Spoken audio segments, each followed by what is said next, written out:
Story number 1. The Blizzard in Iceland, 1994. The first snow of November in Iceland always seemed magical, transforming the rugged landscapes into a pristine white canvas. But in 1994, what was meant to be a picturesque winter adventure became a harrowing ordeal that still haunts me to this day. My name is Eric Larson, and the memory of that blizzard remains etched in my mind, a testament to the unforgiving power of nature and the thin line between survival and despair. It was early November when my friends and I decided to explore the remote tundras of northern Iceland. We were a group of 6: myself, Anna, Lars, Michael, Ingrid, and Jonas, united by our love for adventure and the allure of untouched wilderness. Equipped with sturdy gear, ample supplies, and a spirit of camaraderie, we set out with high hopes, eager to witness the stark beauty of the Icelandic winter. The journey began smoothly, the snow falling gently as we trekked through the expansive plains. The air was crisp, the silence of the tundra broken only by the crunch of our boots against the frozen ground. Days passed with a rhythm of exploration and discovery, each sunrise revealing new vistas of icy splendor. We set up camp near a frozen lake, the reflection of the towering mountains shimmering beneath the pale sunlight. On the 4th day, as we prepared to ascend a particularly challenging ridge, the weather took an unexpected turn. Dark clouds rolled in from the north, their presence foreboding against the clear blue sky. Anna, our navigator, consulted her weather charts, her expression growing increasingly concerned. "We need to turn back," she urged, the worry in her voice evident. "A severe blizzard is moving in fast." But Lars, always the optimist, dismissed her concerns. "We've come too far to turn back now. We'll make it through the storm, just like we always do." Reluctantly, we continued our ascent, the wind picking up speed, carrying with it a biting chill that penetrated even our thickest jackets. The trail became treacherous, the snow deepening with each step, making progress slow and arduous. By late afternoon, the sky had turned an ominous shade of gray, and the first heavy snowflakes began to fall, their descent swift and relentless. As night approached, the storm's fury intensified. The wind howled like a living creature, tearing at our tents and making it nearly impossible to hear each other over the cacophony of the blizzard. Visibility was reduced to mere feet. The world outside our shelters transformed into a swirling white abyss. Panic set in as we realized the severity of our situation, trapped in the heart of the storm with no clear path to safety. For 2 terrifying days, we were engulfed in the blinding snowstorm, our communication devices rendered useless by the extreme conditions. Food and water supplies dwindled rapidly, and the cold grew more unbearable with each passing hour. The camaraderie that had once defined our group began to fracture under the relentless pressure of survival. On the 3rd night, Ingrid succumbed to the cold, her body found frozen near the edge of our campsite. Her loss hit us hard, the reality of our predicament sinking in with brutal clarity. The remaining 3, Anna, Lars, and me, were left to confront the harsh elements and the psychological toll of our isolation. The isolation amplified our fears, the howling winds and the endless snow a constant reminder of our fragility. As the blizzard raged on, strange occurrences began to unfold around us. Anna reported hearing faint whispers carried by the wind, voices that seemed to call out from the depths of the tundra. At first, we dismissed them as tricks of our exhausted minds. But the whispers persisted, growing louder and more insistent. Shadows danced on the periphery of our vision, fleeting and indistinct, yet undeniably present. One night, as we huddled together for warmth, the whispers coalesced into distinct voices, their tone mournful yet menacing. "Leave now," they echoed through the storm, sending chills down our spines. Lars tried to rationalize it, attributing the voices to the extreme stress and isolation. But Anna's eyes betrayed her fear. "There's something out there," she whispered, her voice trembling. "Something watching us." Desperation drove us to seek answers amidst the chaos of the storm. We decided to venture out in search of a better shelter, hoping to find refuge from the relentless blizzard. Bundling up in our warmest gear, we braved the howling winds and the driving snow, each step a battle against the elements. The tundra seemed to close in around us, the landscape unrecognizable under the thick blanket of snow. As we trekked through the frozen wilderness, the whispers followed us, their voices now filled with anguish and sorrow. The shadows seemed to lengthen and twist, taking on grotesque forms that danced just beyond our sight. It was as if the very land was alive, its icy grip tightening around us, intent on claiming our souls. In the dead of night, we stumbled upon the remnants of an old hunting lodge, its structure battered by the storm but still standing against the onslaught of nature's fury. With no other options, we sought shelter within its decaying walls, the flickering light of a dying lantern casting long shadows that seemed to move with a life of their own. The oppressive atmosphere within the lodge was suffocating, the air thick with the scent of mold and decay. As we settled in, the whispers returned, louder and more desperate than ever. The shadows deepened, the apparitions of lost souls materializing before us, their hollow eyes filled with sorrow and rage. Anna clutched my arm, her face pale and drawn. "We need to leave," she insisted, her voice breaking. "This place is cursed." But the lodge doors slammed shut, the windows frosting over as if by an unseen hand. The temperature plummeted, the cold seeping into our bones, making it impossible to move. The apparitions began to move around us, their ghostly forms intertwining with the shadows, their presence overwhelming and malevolent. In a final act of desperation, Lars and I tried to force the doors open, but they remained firmly shut, the weight of the storm pressing in on us from all sides. The whispers turned into screams, the spirits now fully manifest and intent on tormenting us. "You belong to the tundra now," they declared, their voices a chorus of pain and anger. Anna, unable to bear the horror any longer, succumbed to the cold. Her body found lifeless within the lodge the following morning. Lars and I were left alone, our spirits broken, our will to survive fading under the relentless assault of the storm and the vengeful spirits that haunted us. As dawn broke, the storm finally began to abate, the winds dying down and the snow slowing to a gentle fall. Exhausted and barely able to move, Lars and I stumbled out of the lodge, the tundra now calm but no less terrifying. The apparitions had vanished, leaving behind a haunting silence that spoke volumes of the horrors we had endured. Rescue teams arrived days later, drawn by our desperate calls and the faint signs of our presence in the snow. We were the sole survivors of that tragic blizzard, our ordeal a testament to the unforgiving nature of the tundra and the dark forces that lay hidden within its icy embrace.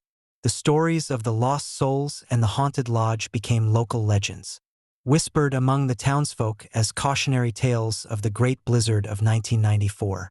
The memory of that winter still lingers, a ghostly echo that haunts my dreams and a chilling reminder of the thin line between life and death. The tundra's secrets remain buried beneath the snow, but the whispers and shadows continue to remind me that some places hold darkness that can never be fully understood or escaped. Years later, I find myself drawn back to the frozen landscapes of northern Canada, seeking closure and understanding of the horrors that befell us. But the tundra remains a place of mystery and fear, its silent expanses holding onto the secrets of those who dared to venture too far into its icy embrace. The blizzard of 1994 was more than just a natural disaster. It was a confrontation with the unknown, a brush with the supernatural that forever altered our lives and the fabric of our community. And every winter, when the first snow begins to fall, I am reminded of that fateful blizzard, the whispers in the wind, and the haunted shadows that linger in the heart of the tundra. The blizzard on the tundra remains a dark chapter in my life, a story of survival, loss, and the eternal struggle against forces that lie beyond our understanding. Story number 2. The Blizzard on the Tundra, 2016.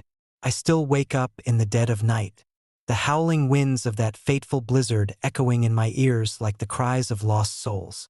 My name is Daniel Harper, and the winter of 2016 brought me face to face with the unforgiving wrath of nature in the remote tundra of northern Canada. A place where survival is a daily battle and the line between reality and nightmare blurs under the weight of relentless snow and ice. It was late November when our hunting expedition began. My friends Mike, Sarah, and Tom, and I had planned this trip for months, eager to explore the uncharted expanses of the tundra. Driven by a shared love for the wild and the thrill of the hunt. Equipped with the latest gear, ample supplies, and an unyielding spirit, we set out with high hopes, unaware that the tundra held more than just game and solitude. The first few days were everything we had hoped for. The landscape was starkly beautiful, a vast white expanse interrupted only by the occasional silhouette of a distant hill or the fleeting glimpse of wildlife. We set up camp near a frozen lake, the ice shimmering under the weak winter sun.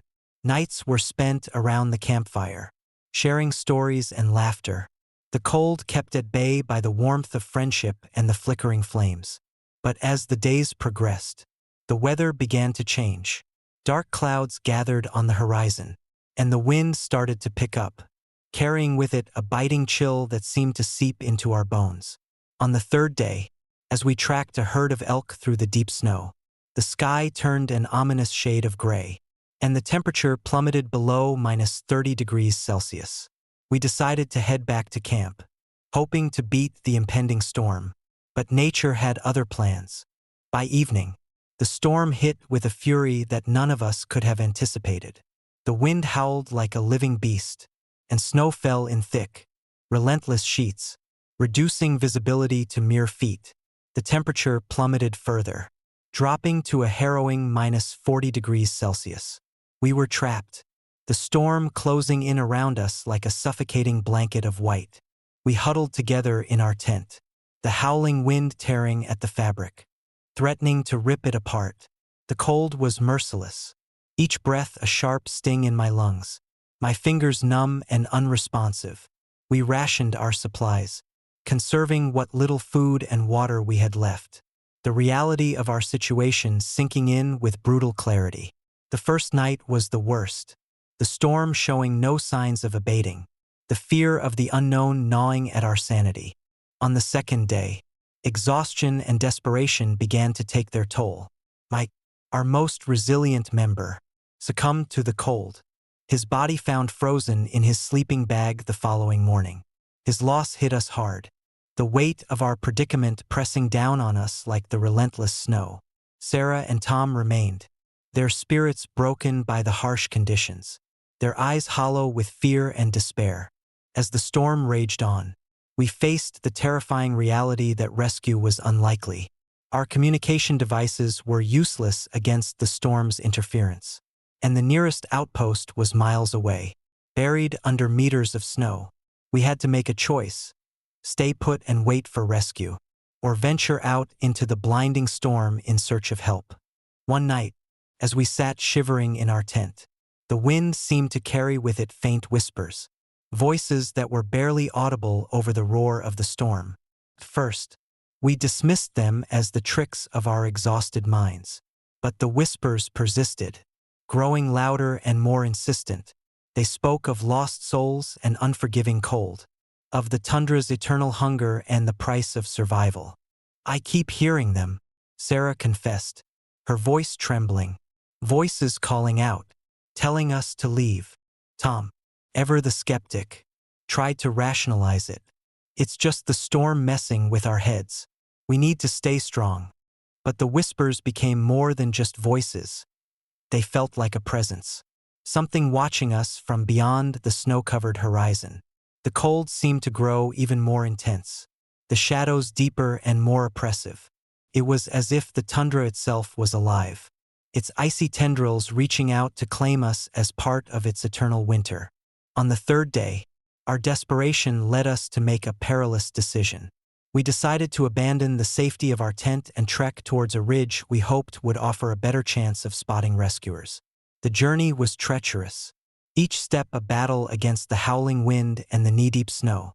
Our breath was visible in the frigid air, our bodies numb from the relentless cold. As we climbed the ridge, the whispers turned into agonized screams, the voices now filled with anger and sorrow. The ground beneath us seemed to shift and groan, the snow crunching ominously with every movement. I glanced at Sarah and Tom, their faces etched with fear, their eyes wide with terror. "Something's not right," Tom muttered, his voice barely audible over the storm. "We need to get back." But the ridge offered no easy path back, the snowdrifts making it impossible to turn around. The whispers grew louder, the presence more tangible, pressing in on us from all sides. It felt like we were being pulled into the very heart of the storm, our will to survive battling against an unseen force determined to claim us. In a final act of desperation, we turned to face the storm, hoping that our determination would break whatever hold the tundra had on us. The whispers reached a crescendo, the voices now a cacophony of anguish and rage. The wind howled like a banshee, and the snow swirled around us in a frenzied dance. The storm's fury unleashed upon us.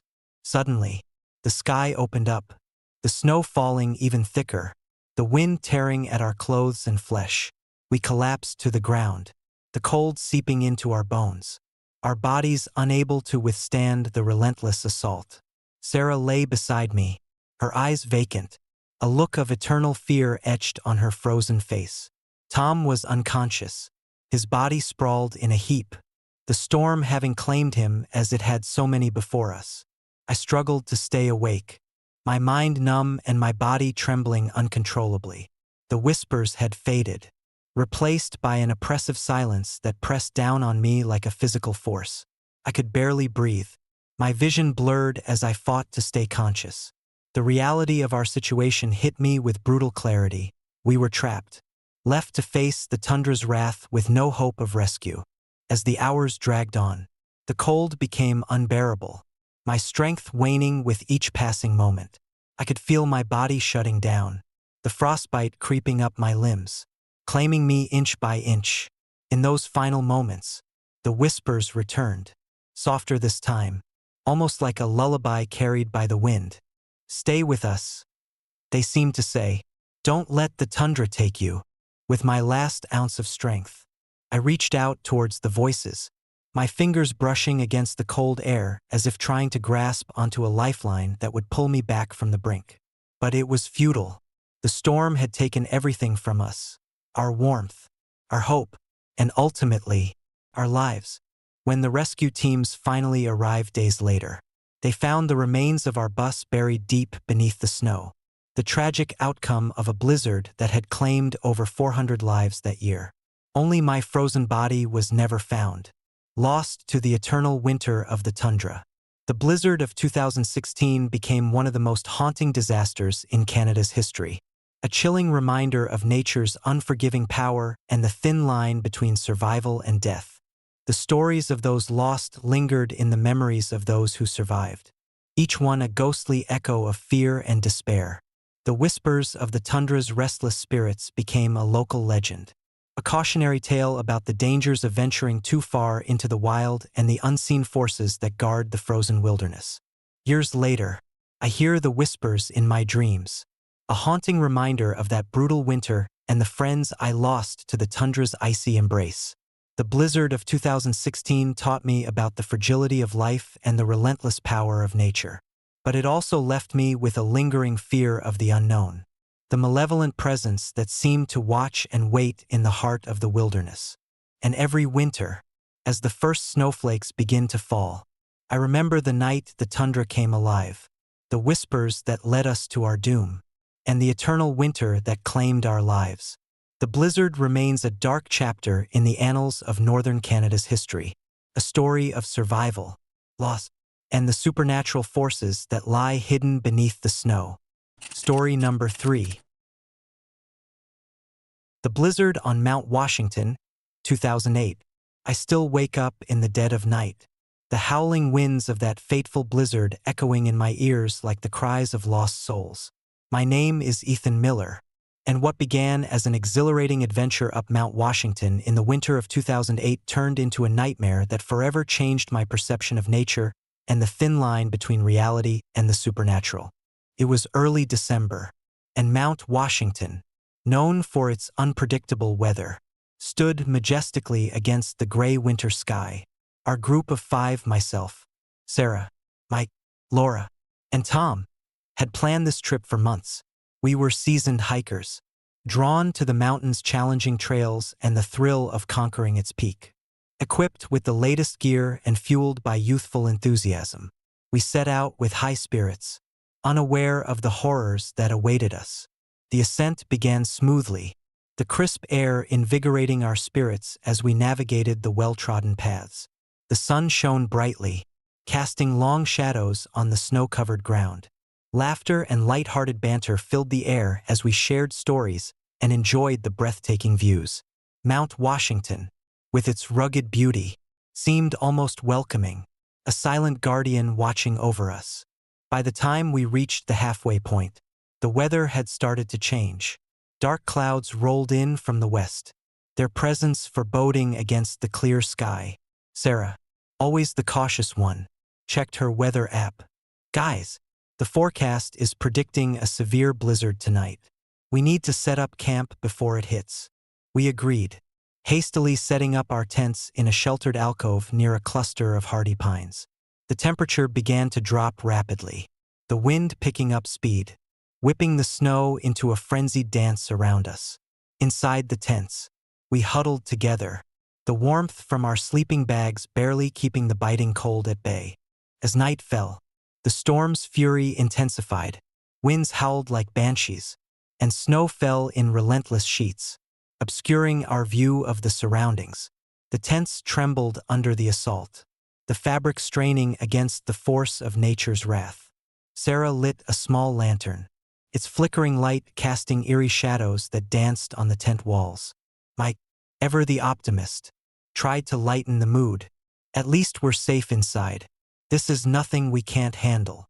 But unease settled over me, a gnawing feeling that something was terribly wrong. The storm seemed almost sentient, its rage focused solely on our tiny enclave. The wind carried whispers that I couldn't quite decipher, voices that seemed to come from nowhere and everywhere all at once. Around midnight, the whispers grew louder, more distinct. I strained to listen, my heart pounding in my chest. "Did you hear that?" I whispered to Tom, who sat beside me, staring into the darkness. Tom nodded slowly, his eyes wide with fear. "Yeah, it's like voices calling out to us." Sarah, sensing our distress, spoke up. "Maybe we should try to find out where they're coming from." Against my better judgment, we decided to investigate. Bundling up in our warmest gear, we ventured out into the storm, the wind howling around us, threatening to tear us from the ground. The snow was so thick we could barely see our hands in front of our faces, the world reduced to a swirling white void. As we trudged through the blinding snow, the whispers guided us, leading us deeper into the heart of the storm. The voices seemed to beckon us, their tone both pleading and commanding. I couldn't shake the feeling that we were being watched, that unseen eyes were tracking our every move. After what felt like hours, we stumbled upon an old, abandoned cabin, its structure barely holding against the storm's assault. The windows were shattered, and the door hung crookedly on its hinges. Despite the freezing temperatures, an inexplicable warmth emanated from within, as if inviting us inside. "We should take shelter," Sarah suggested, her voice trembling. "It might be safer than out here." Reluctantly, we entered the cabin, the door slamming shut behind us as if by its own volition. The interior was dimly lit by the flickering light of a dying fire in the hearth. The air was thick with the scent of damp wood and something else, something metallic and cold. Mike approached the fireplace, peering into the embers. "Not much here, but it's better than nothing." As we settled in, the whispers resumed, now louder and more insistent, echoing off the walls of the cabin. Shadows seemed to move of their own accord, darting across the room and disappearing into the darkness. The temperature plummeted further, our breaths visible in the frigid air. Suddenly, the cabin door swung open violently, the wind slamming it shut with a thunderous bang. The lantern flickered and went out, plunging us into darkness. Panic set in as we fumbled for our flashlights, the beam cutting through the blackness to reveal nothing but swirling snow outside. A cold, ethereal voice echoed through the cabin, sending shivers down my spine. "Why have you come here?" We froze, fear gripping us as the presence of something unseen made itself known. The room seemed to grow colder, the shadows thickening around us. Tom, ever the brave one, tried to speak. "Who are you? What do you want?" The voice responded, its tone mournful yet angry. "This land is sacred. You do not belong here." Sarah clutched my arm, her eyes wide with terror. "We mean no harm. We just needed shelter from the storm." The whispers turned into wails, the sound of lost souls crying out in agony. The air grew heavy, the oppressive presence pressing down on us, making it difficult to breathe. Shadows coalesced into vague, humanoid forms, their eyes hollow and filled with sorrow. "We must leave," Mike urged, his voice shaking. "This place isn't right." But as we turned to flee, the cabin transformed around us. Walls seemed to stretch and warp, the space shrinking as the shadows closed in. The temperature dropped further, frost forming on our clothes and skin. The whispers became screams, the spirits of the mountain furious at our intrusion. In the chaos, Sarah was pulled away by an unseen force, her screams echoing through the cabin. I reached out to grab her, but my hand passed through her ethereal form, leaving me grasping at empty air. Desperation and fear fueled my actions as I tried to find her, the shadows relentlessly pursuing us. Mark and Laura were next, their bodies contorting in impossible ways as the spirits tormented them. Their screams were cut short, their forms fading into the darkness, leaving me alone with the malevolent presence that now surrounded me. "Please, leave us alone," I begged, my voice cracking with fear. "We didn't mean any harm." The voice responded, its anger palpable. "You have trespassed on sacred ground. Now, you will remain here forever." As the shadows closed in, the temperature dropped to unbearable lows, my body numb from the relentless cold. The whispers and screams melded into a cacophony of anguish and rage, suffocating me as the darkness consumed my vision. I struggled to stay conscious, the line between reality and nightmare blurring as the spirits of the mountain claimed me as their own. When the storm finally subsided, the search parties arrived, their faces grim as they combed through the wreckage of our bus and the surrounding snow. They found the remains of 2 of our group, their bodies frozen in life-threatening positions. But Sarah and the others were nowhere to be found, vanished without a trace amidst the relentless blizzard. I was the sole survivor, rescued from the mountain's icy grasp, but the experience left deep scars on my soul. The nightmares began almost immediately, vivid recollections of the haunted cabin and the malevolent spirits that had tormented us. I became obsessed with uncovering the truth behind the voices and shadows, delving into the history of Mount Washington and the legends that surrounded it. What I discovered was a tapestry of tragedies and lost souls, stories of those who had perished in past storms and restless spirits that roamed the mountain, forever bound to its icy embrace.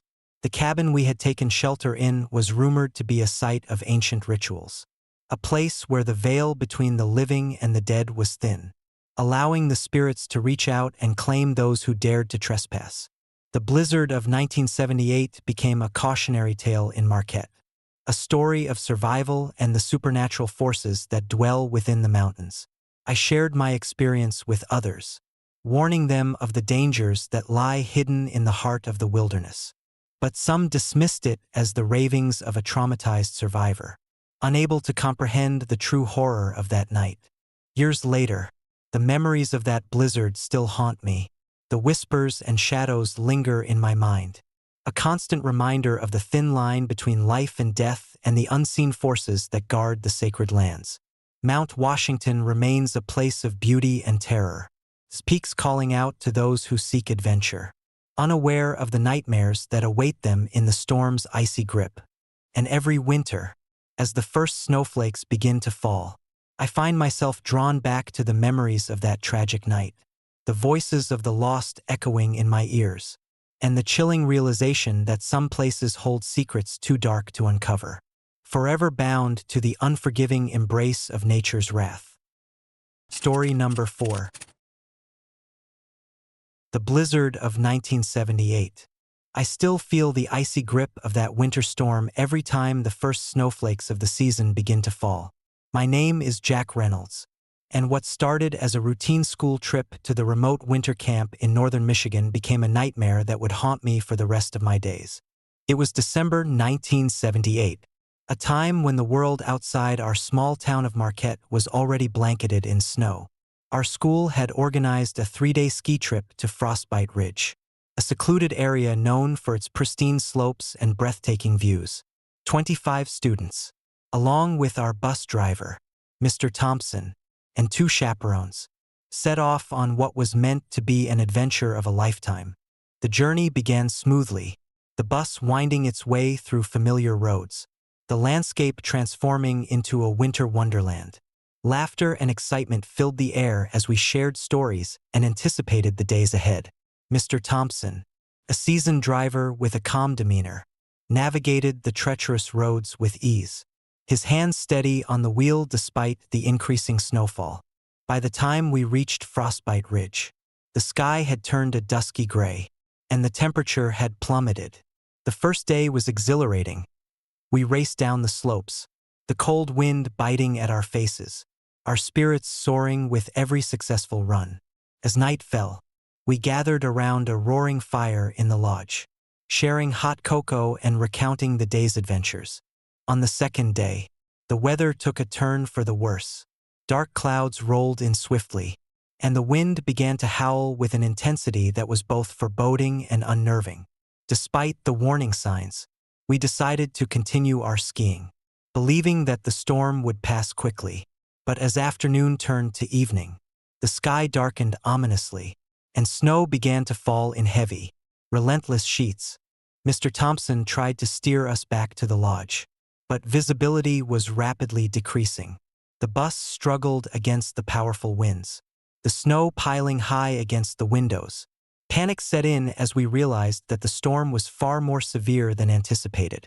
The road ahead was nothing but whiteout conditions, and the bus became trapped in the blinding snowstorm. For 2 harrowing days, we were stuck, the storm showing no mercy. The temperature dropped to life-threatening lows, and our supplies dwindled dangerously. The bus became our lifeline, but even that was compromised as the cold seeped into every crevice. Desperation took hold as the reality of our situation sank in. Rescue seemed impossible, and the outside world was swallowed by the relentless blizzard. Trapped in the darkness, the once vibrant atmosphere of camaraderie turned tense and fearful. Some students succumbed to the cold, their bodies found frozen in various parts of the bus. Others became irrational, their fear manifesting in ways that strained our already fragile group dynamic. We rationed our food and melted snow for water, but the harsh conditions were relentless, and hope began to fade. One night, as we huddled together for warmth, the howling wind outside seemed to carry with it whispers of despair. Shadows danced across the walls, and the sense of being watched grew stronger. It was then that strange things began to happen. Flickering lights, eerie noises, and an oppressive feeling that something malevolent was lurking just beyond our sight. Fear morphed into paranoia as we wondered if we were truly alone or if something sinister was tormenting us. Mr. Thompson, ever the voice of reason, tried to keep us calm, but even his steadfast nature couldn't quell the growing unease. We debated whether to try and dig ourselves out or stay put and wait for rescue.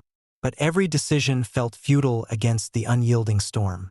The lines between reality and nightmare blurred, the harsh environment amplifying our deepest fears and insecurities.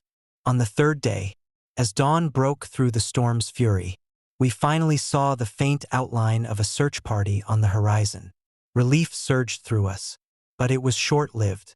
As the rescuers approached, the storm seemed to intensify once more, as if the mountain itself refused to let us go.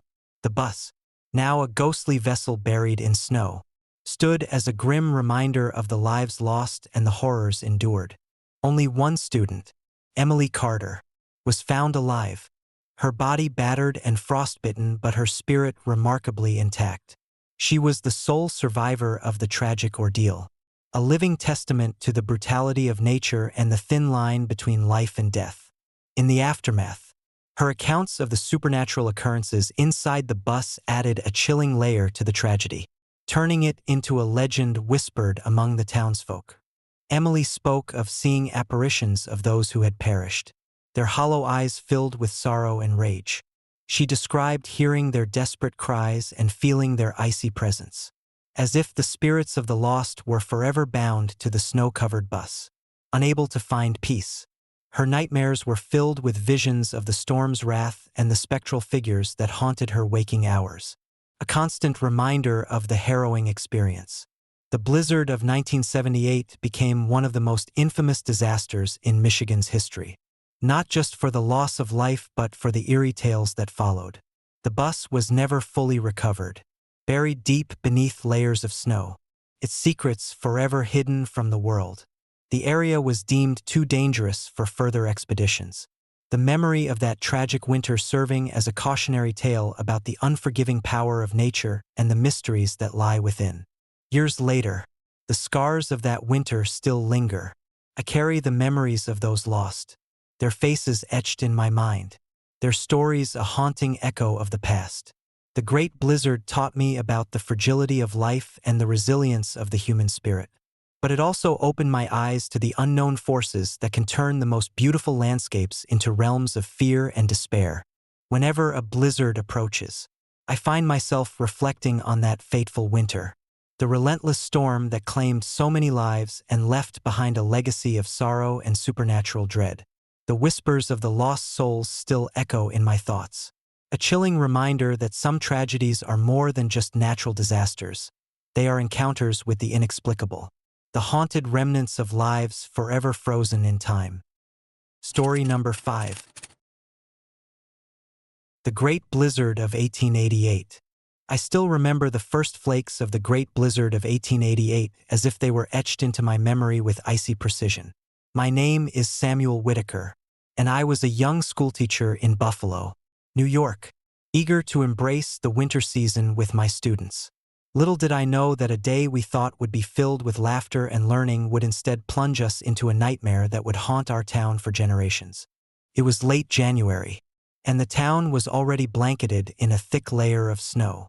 The streets were quiet, children bundled up in their colorful scarves and mittens, their cheeks rosy from the cold.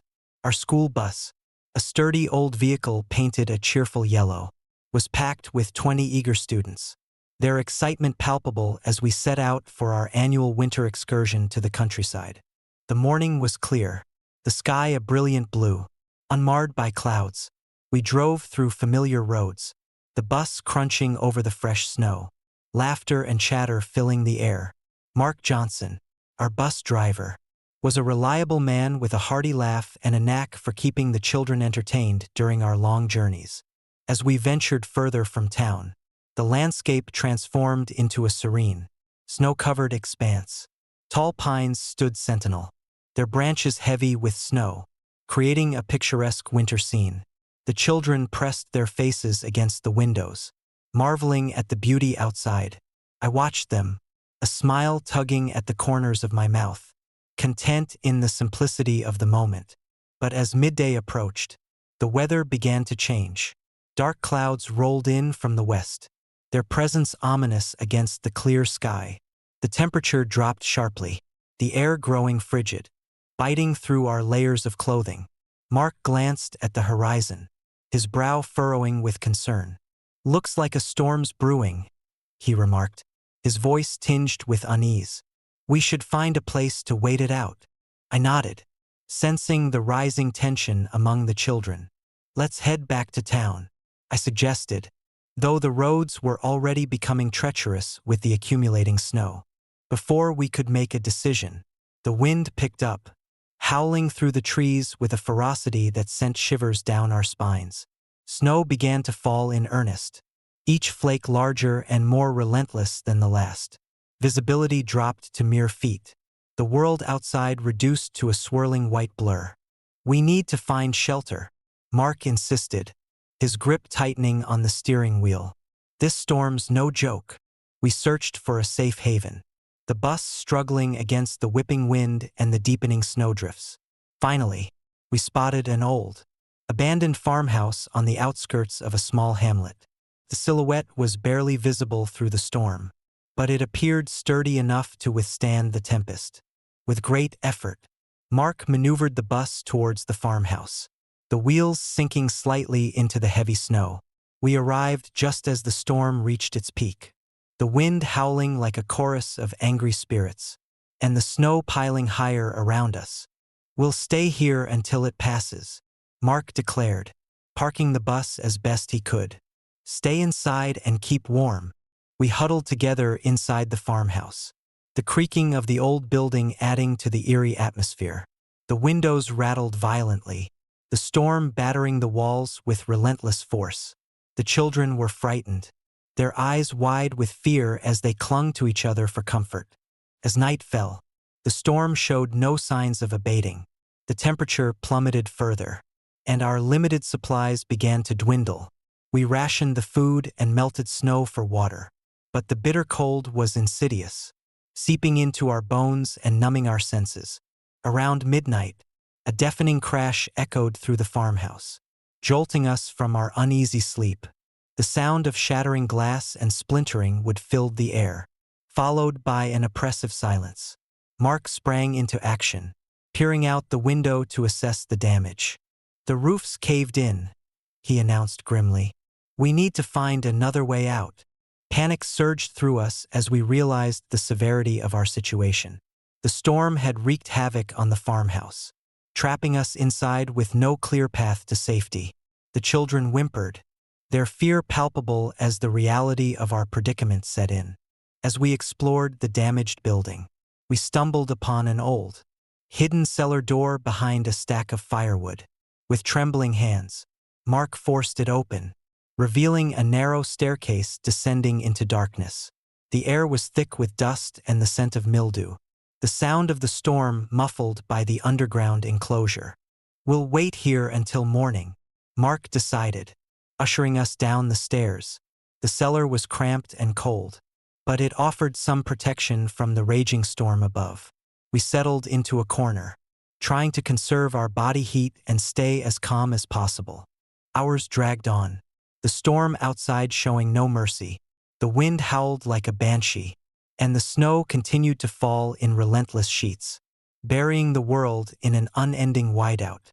Sleep was elusive, the terror of being trapped with no hope of rescue gnawing at our sanity. By daybreak, the storm had not relented. We ventured out cautiously, the snowdrifts now knee-deep, making every step a struggle. The farmhouse was barely recognizable, its once sturdy structure now a shell of its former self. The roads were impassable, and our bus was buried beneath meters of snow, its fate sealed by the merciless blizzard. As we searched for any signs of life or a possible escape route, we discovered something unsettling. A series of strange markings etched into the wooden beams of the cellar, symbols that seemed to pulse with a dark energy, their meaning beyond our comprehension. The air grew thick with an oppressive presence, the feeling that we were not alone in the vast, frozen wilderness. That night, the apparitions began. Shadowy figures roamed the edges of our vision, their forms indistinct and ghostly. The children clutched each other in fear as the whispers of lost souls echoed through the cellar, their voices filled with sorrow and despair.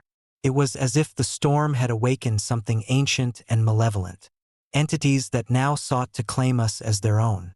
One of the children, little Emily, began to cry uncontrollably, her voice trembling as she whispered, "They're here, Mama. They're watching us." Mark and I exchanged worried glances, our minds racing to understand the inexplicable horror unfolding around us. The whispers grew louder, the apparitions more defined, their presence a constant reminder of our fragile mortality. The line between reality and nightmare blurred, the oppressive atmosphere suffocating our spirits. As days turned into weeks, our situation grew dire. The cold was relentless, our bodies weakened by starvation and exposure. Several members of our group succumbed to the elements, their bodies frozen and lifeless, their spirits trapped within the storm's icy embrace. The farmhouse became a tomb, the symbols and apparitions a testament to the dark forces that had claimed us. In the midst of our struggle, I realized that our only hope lay in confronting the malevolent presence that held us captive. With the help of Mark, we delved into the secrets of the strange markings, piecing together fragments of forgotten lore and desperate prayers. The symbols spoke of ancient spirits bound to the land, guardians of the wilderness who demanded respect and reverence. Under the pale light of a winter moon, we performed a ritual of appeasement, our voices steady despite the fear that gnawed at our hearts. The whispers reached a crescendo, the apparitions swirling around us in a dance of sorrow and rage. As we chanted the final incantation, the symbols began to glow with an otherworldly light, the oppressive presence momentarily lifting as if acknowledging our plea. The storm outside began to abate, the wind's fury replaced by a calm stillness. The snow, once a merciless blanket, now glistened softly under the moonlight. The apparitions faded, their whispers silenced, leaving behind a sense of peace that had been absent for weeks. Exhausted and broken, we emerged from the cellar, the storm having passed and the path to safety now clear. The sun broke through the clouds, casting a warm glow over the desolate landscape.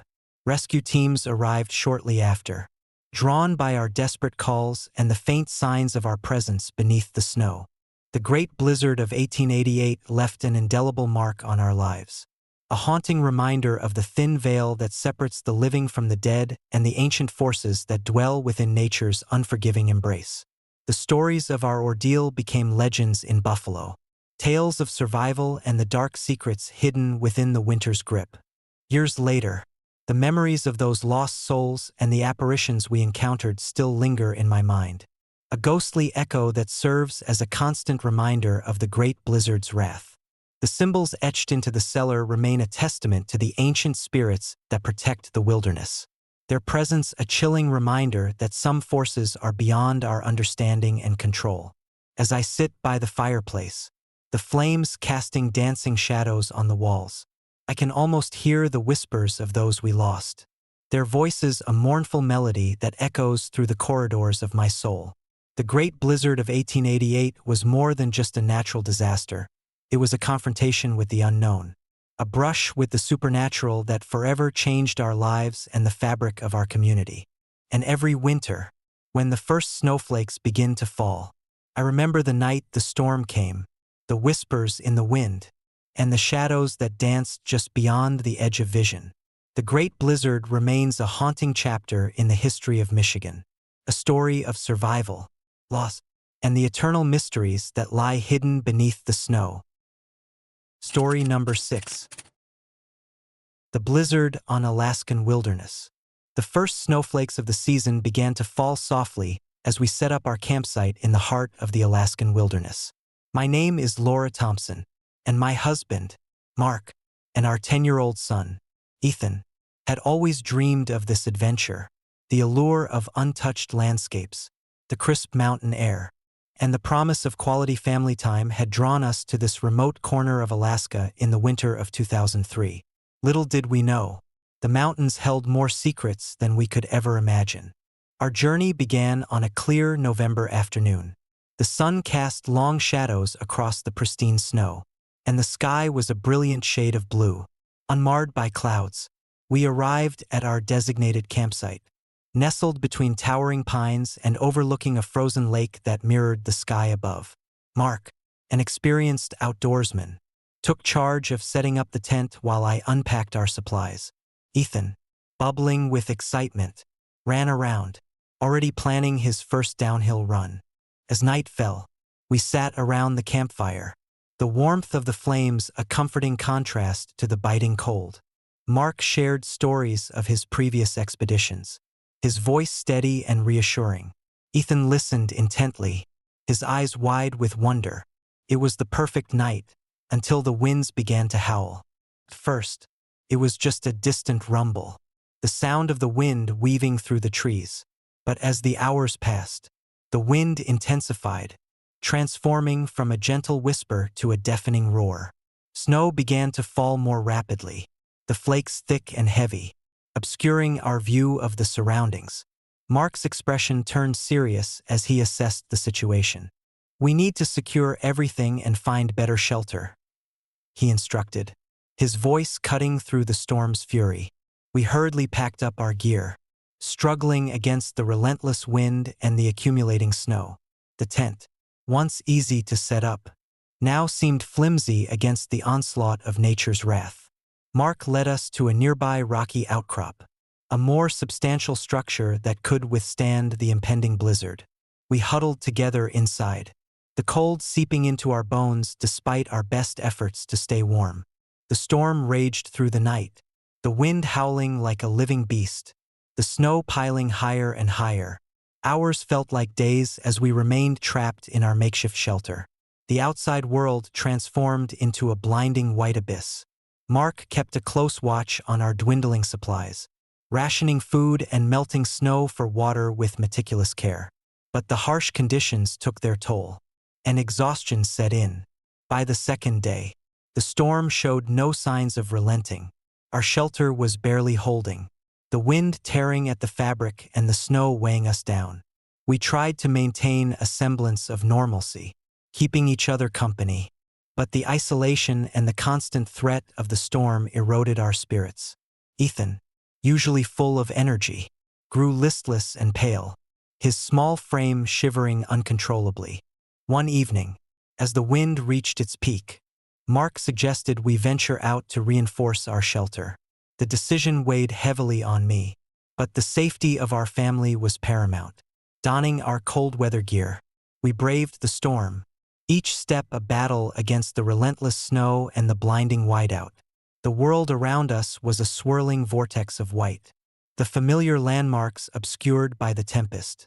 We worked quickly, reinforcing the tent with whatever materials we could find, branches, snow blocks, anything to make it sturdier. But the storm was unforgiving, the wind tearing at our efforts and the snow burying our progress. After what felt like an eternity, we retreated back to our shelter, our bodies numb and our spirits broken. Night fell once more, and the storm continued its merciless assault. We lay in our tent, the cold pressing in on us from all sides, our breaths visible in the frigid air. Sleep was elusive, the sounds of the storm a constant reminder of our precarious situation. As exhaustion finally overcame me, I drifted into a restless sleep, haunted by visions of shadowy figures moving through the blizzard. I awoke to a piercing silence, the storm having abated slightly overnight. The sky was still overcast, the moon a mere sliver behind the thick clouds. Mark and Ethan were already awake, their faces etched with worry and fatigue. "We need to try and find our way back," Mark said, his voice hoarse. "The storm has weakened, but we're still lost." I nodded, the weight of our predicament pressing down on me. The first rays of dawn began to pierce through the clouds, offering a faint glimmer of hope. We packed our remaining supplies, preparing for the arduous trek back to civilization. But as we stepped out into the morning light, an unsettling feeling settled over me, a sense that we were not alone. The wilderness was still, the snow undisturbed except for our footprints. But a chill ran down my spine as I felt eyes watching us from the shadows of the towering pines. Mark dismissed it as paranoia, a natural response to our harrowing ordeal. "Let's keep moving," he urged. Leading the way, we trudged through the snow, the cold biting at our exposed skin, our progress slow and laborious. The forest around us felt eerily silent, the usual sounds of wildlife absent, replaced by an oppressive stillness that made every step feel like a step deeper into darkness. As the day wore on, the sky remained overcast, the light dim and muted. By evening, Our journey had brought us to a small, frozen stream that we hoped would lead us towards a known trail. Exhausted and desperate, we followed its course, the cold numbing our senses and the exhaustion clouding our judgment. It was then that we stumbled upon an old, abandoned cabin, a relic of past adventurers who had likely succumbed to the same harsh conditions. "We can take shelter here for the night," Mark suggested, his voice tinged with desperation. "It's better than facing the storm outside again." We entered the cabin, the interior dark and cold, the remnants of past occupants long gone. Mark lit a fire in the old fireplace, the warmth a welcome relief from the biting cold. We settled in, the flickering flames casting long shadows that danced eerily around the room. But as night fell, the sense of unease returned, stronger than before. Ethan, shivering uncontrollably, huddled close to me, his eyes wide with fear. Mark and I kept a watchful eye on our surroundings, the silence of the cabin oppressive and unnerving. It was then that I heard it, a faint whisper, barely audible over the crackling of the fire. "Don't stay here." I strained to listen, my heart pounding in my chest. The whispering continued, growing slightly louder, more insistent. "Leave now." Mark stood, his expression grim. "We need to go," he said, his voice tense. "Something's not right here." But as we prepared to leave, the cabin seemed to come alive with an unseen presence. The door slammed shut, the sound echoing through the room like a gunshot.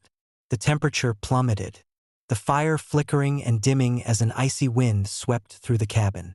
Shadows twisted and contorted, taking on monstrous forms that seemed to leer at us from the corners. Ethan cried out, clutching my arm. "What's happening, Mom?" Before I could respond, the whispers turned into guttural growls, the sounds of unseen entities closing in on us. Panic surged through me as I realized we were not alone. Something malevolent was inhabiting the cabin, feeding off our fear and desperation. Mark tried to force the door open, but it wouldn't budge, the invisible force holding it shut with relentless determination. "We need to stay calm," I urged, though my voice trembled with fear. "We have to find another way out." Mark nodded, his eyes scanning the room for any sign of weakness. "Look for a window or a back door." We searched frantically, the shadows closing in, the growls growing louder, pressing down on us like an invisible weight. It was then that I saw it, a faint outline of a door behind a tattered curtain, barely visible in the dim light. "Over there," I pointed, my voice barely audible over the cacophony of sounds. Mark moved towards the door, pulling the curtain aside to reveal a small, barred window. With a surge of adrenaline, he pried open the window, the cold wind rushing in as he pushed us towards escape. "Come on, now!" We scrambled towards the window, the malevolent presence intensifying, the growls turning into screams that echoed through the cabin. Just as we reached the window, the invisible force struck, a powerful gust of wind knocking us off our feet and sending us sprawling into the snow-covered wilderness outside. Breathless and battered, we struggled to our feet, the cold biting at our exposed skin. The cabin stood silent once more, the malevolent presence seemingly gone with our escape. But the sense of being watched lingered, a haunting reminder of the horrors we had faced. We pressed on, our hope rekindled by the escape. But the experience had left an indelible mark on our souls. The nightmares began almost immediately, each one a replay of the cabin's horrors, the whispers, and the unseen entities that had tormented us. Sleep was elusive, the fear and trauma keeping me awake long into the night. The memories of that terrifying ordeal a constant presence in my mind. Mark and I did everything we could to keep Ethan safe, our bond strengthened by the shared trauma and the unspoken understanding that we had survived something beyond explanation. The search parties eventually found us, weak and frostbitten, but alive, a miracle against the odds of the Alaskan wilderness. But the memories of those 2 harrowing days remained, a dark cloud that hung over our family, the nightmares a nightly reminder of the malevolent forces that lurked in the shadows of the wilderness.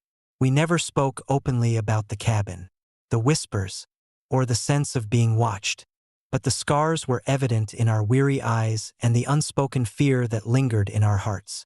Years later, the blizzard on Alaskan wilderness remains a haunting chapter in our lives, a tale of survival against the unforgiving elements and the dark forces that exist beyond our understanding. The mountains still call to me, their majestic beauty now tempered by the knowledge of the horrors that lie hidden beneath the snow. And as I watch the first snowflakes of each season fall, I can't help but wonder if the whispers still echo through the wilderness, a chilling reminder that some nightmares never truly fade. Story number 7. The avalanche of 1996. The mountain air was biting, each breath a sharp reminder of the altitude as we approached the summit of Everest in May 1996. My name is Alex Mercer, and I was part of a 7-member team, each of us driven by the same unyielding passion for conquering the world's highest peak. Everest had always held a special place in my heart, a symbol of ultimate challenge and the allure of the unknown. We had arrived at base camp 3 weeks prior, acclimatizing ourselves to the thinning air and preparing for the ascent. The camaraderie among us was strong, bonds forged through shared hardship and the unspoken understanding that we were all here for the same reason: to stand atop the world and gaze into the abyss of clouds that enveloped the summit. Our group consisted of seasoned climbers and a few ambitious newcomers. Sarah, our medical officer, was calm and collected, her presence a steadying force. Mark and David, brothers and expert climbers, exuded confidence and strength. Lisa, our navigator, had an uncanny ability to read the mountain's moods, sensing changes in weather before they manifested. Tom, the youngest of us, brought a youthful exuberance that kept our spirits high. And then there was Elena, our photographer, whose lens captured the beauty and terror of the climb in equal measure. The ascent was grueling but exhilarating. Day after day, we battled against the elements, each step bringing us closer to our goal. The higher we climbed, the thinner the air became, and the more the mountains seemed to test our resolve. But we pushed forward, driven by the promise of glory and the thrill of the unknown. On the 6th day, as we neared the final stretch to the summit, dark clouds began to gather on the horizon. The sky, once a clear expanse of blue, now churned with ominous grays and blacks. Lisa's unease was palpable as she studied the weather patterns. "We need to consider turning back," she warned, her voice tinged with concern. "This storm is moving faster than anticipated." Mark, ever the optimist, dismissed her concerns. "We've come too far to turn back now. We'll make it through the storm, like we always do." But as we continued our ascent, the weather deteriorated rapidly. The winds picked up, howling like the cries of lost souls, and the temperature plummeted, making each breath a struggle. Visibility was reduced to mere feet, the once majestic vistas now obscured by swirling snow and biting cold. Around midday, we reached a narrow ridge that served as the final barrier before the summit. The storm hit with full force, an avalanche of snow and ice cascading down the mountain with terrifying speed. We barely had time to react as the snow engulfed us, the sheer force sending us tumbling down the slope. I woke up hours later, disoriented and freezing, my body aching from the impact. The remnants of the avalanche lay scattered around us: broken equipment, shattered snow shelters, and the lifeless bodies of 2 of our team members, frozen in eternal repose. Panic surged through me as I struggled to move, the cold numbing my limbs and clouding my thoughts. Sarah was beside me, her breath shallow and rapid. "We need to get out of here," she urged, her eyes darting around the desolate landscape. "The storm is still raging, and we're exposed."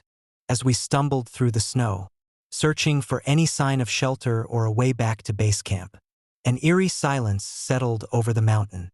The howling winds had subsided, replaced by an oppressive stillness that felt almost unnatural. It was as if the mountain itself was holding its breath, watching our every move.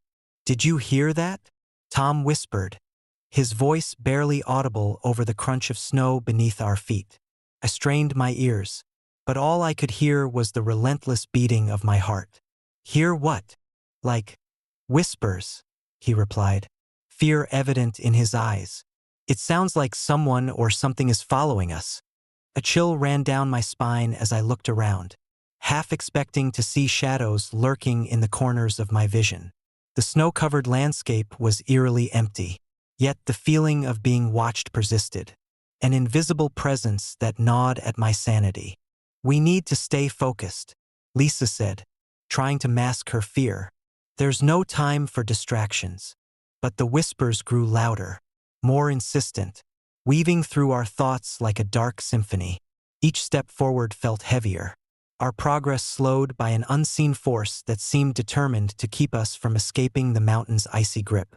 As night fell, the temperature plummeted further, and the stars blinked out one by one, swallowed by the inky darkness that enveloped us. We found ourselves huddled together in a makeshift snow shelter, the cold seeping into our bones and the whispers turning into mournful cries that echoed through the silent night. Elena, shivering uncontrollably, clutched her camera tightly. "I can't take it anymore," she sobbed, tears freezing on her cheeks. "It's like the mountain itself is alive, trying to keep us here." Mark, his face pale and drawn, tried to reassure us. "We need to keep moving. We can't let fear control us." But fear had already taken root, spreading through our group like a contagion. The whispers morphed into voices, each one distinct yet indistinguishable, their words filled with sorrow and malice. "Stay, stay with us," they chanted, a haunting refrain that resonated in our minds. Suddenly, a blinding flash of light illuminated the darkness, followed by a deafening roar that shook the very foundation of the mountain. The ground beneath us trembled, and the snow shifted ominously, threatening to swallow us whole. We were trapped in a nightmare of our own making, the mountain's wrath unleashed in a fury of ice and snow. Desperation fueled our actions as we tried to dig ourselves out, the cold rendering our fingers numb and our movements sluggish. But the whispers continued, their voices growing louder, more menacing, as if the spirits of the mountain were taunting us, reveling in our suffering. "Why do you disturb us?" a voice boomed, the sound reverberating through the snowy expanse. "This mountain is sacred. Leave now, or face the consequences." "We mean no harm," pleaded, my voice trembling with fear and exhaustion. "We just want to survive." But the mountain was relentless, its icy grip tightening around us, leaving us no choice but to confront the darkness that had consumed our group. The line between reality and nightmare blurred as the spirits of the lost climbed alongside us, their ghostly forms blending with the swirling snow, their sorrowful gazes piercing through the darkness. One by one, the voices whispered secrets long forgotten, tales of tragedy and loss that had bound the mountain to their restless spirits. The stories unfolded in our minds, each one a testament to the mountain's unforgiving nature and the souls it had claimed over the centuries. As dawn broke, the storm finally began to abate, the whispers fading into a haunting silence that left us shaken and broken, exhausted and battered. We managed to make our way back to base camp, the horrors of the night etched into our souls. The rescue teams found us days later, our survival a miracle amidst the mountain's wrath. But the memory of that night lingered, a ghostly echo that haunted our dreams and a chilling reminder of the mountain's dark secrets. The avalanche of 1996 became more than just a tragic accident. It was a tale of survival against an ancient, malevolent force that still roamed the snowy peaks of Everest, forever watching and waiting for the next group of adventurers to disturb its eternal slumber. As the years passed, the incident remained shrouded in mystery, the true nature of the whispers and the mountain's wrath never fully understood. Some dismissed it as the psychological toll of extreme conditions, while others believed in the supernatural presence that haunted the slopes. But for those of us who survived, the truth was clear. We had faced the mountain's darkness and emerged scarred, forever changed by the horrors that lay hidden in the frozen expanse of Everest. And sometimes, when the wind howls just right and the snow begins to fall in relentless sheets, I can still hear the whispers in the night, a haunting reminder that some mountains hold secrets too dark to uncover, and that the line between life and death is thinner than we dare to imagine.